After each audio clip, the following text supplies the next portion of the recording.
At the December Comanche Business Committee meeting, Chairman Burgess turned the floor over to Mr. Bill Voelker, Director of the SIA Program.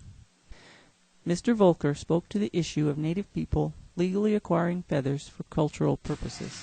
It's not eagles, but it's other migratory birds and species that we use, and I'm going to turn this over to Bill here to give you all a little background information that's coming about with other animals and birds that we utilize in our ceremonies.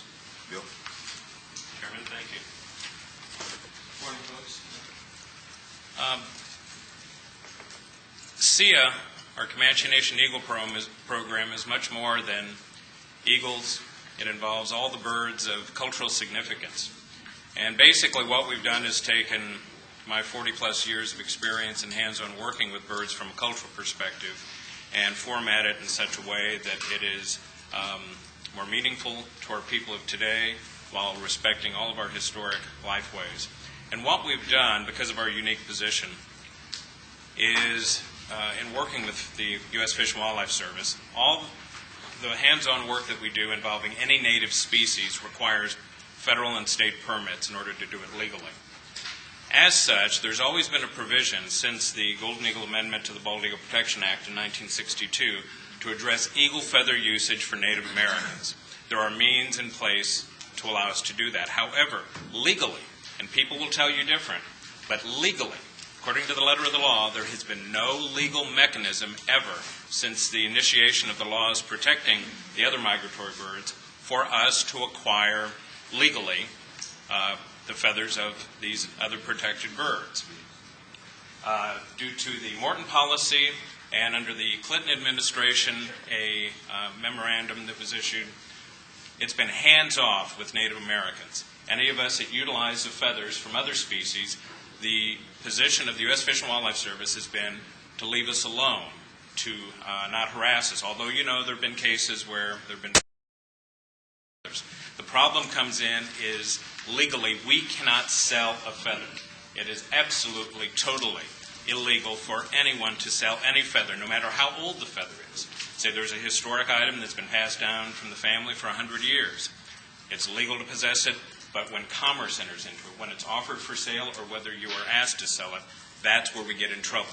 So the special provision Native people have is our possession is legally covered.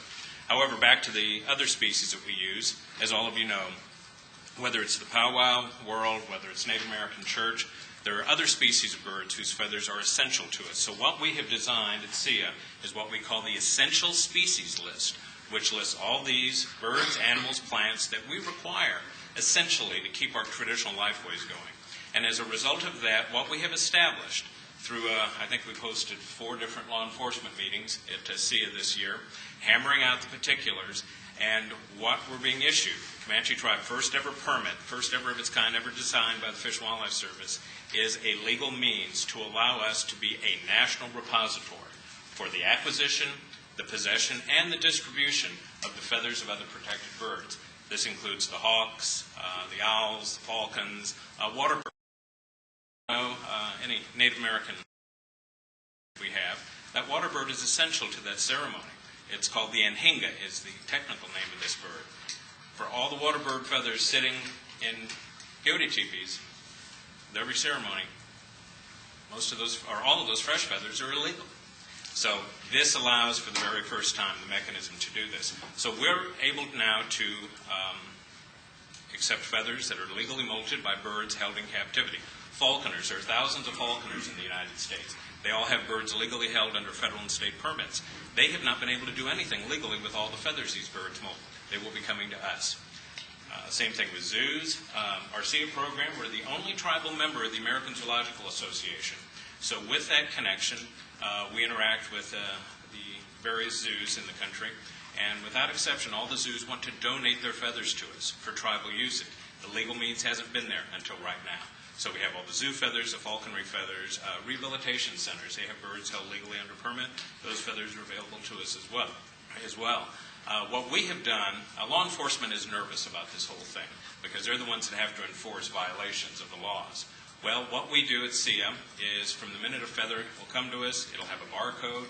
It'll keep that barcode until it's ready for disbursement, at which time either an RFID or a microchip will be assigned. And for those of you who have come to SIA and have accepted feathers to date, feathers from the eagles that we have under another permit, where the birds that we house at SIA, bald and golden eagles that molt feathers, those feathers can be distributed actually immediately to tribal members once they're cataloged and once the tribal member is verified. But our technology has convinced the Fish and Wildlife Service that as a tribal entity, we can handle this. Unfortunately, just to be quite crude and honest, the feds have looked at us as, it's the dumb Indian syndrome.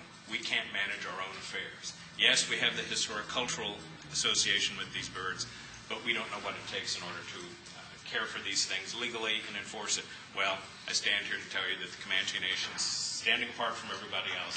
We have raised the bar to the point where we have gotten this authorization. And so I need to thank Dr. Benjamin Tuggle. He's our Regional Director of the U.S. Fish and Wildlife Service. He was at SIA facilities on June 2nd. Bob was there. Gerald was there. And he's an African American. I don't care what anybody's politics are, but with our new president, I think our Regional Director is empowered in a way that, ethnically speaking, he comes with his own ethnicity.